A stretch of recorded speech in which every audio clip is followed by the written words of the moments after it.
और भी बताएं कि पाक भारत मैच सिर्फ खेल नहीं बल्कि जज्बात की जंग भी है। शोबिस के मशहूर चेहरों ने भी अपनी मोहब्बत और हिमायत का भरपूर इजहार किया है। गुलकार आरिफ लोहार, अदाकार अयाज खान और अदाकारा मेगा का कहना है कि हमें अपनी टीम पर पूरा भरोसा है।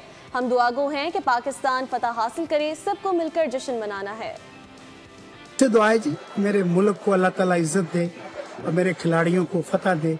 अल्लाह ताला, वो कहते पंजाबी च जिथे पैर उथे खैर, रब हमेशा मेरी धरती को हमेशा बुलंद रखे दर्जे में।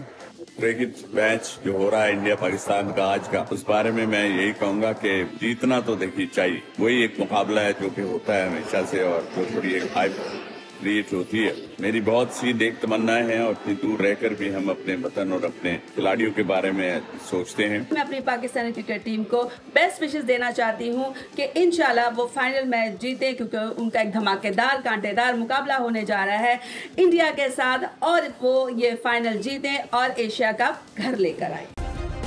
सब्सक्राइब करें और बेल दबाएं ताकि कोई खबर रह न जाए।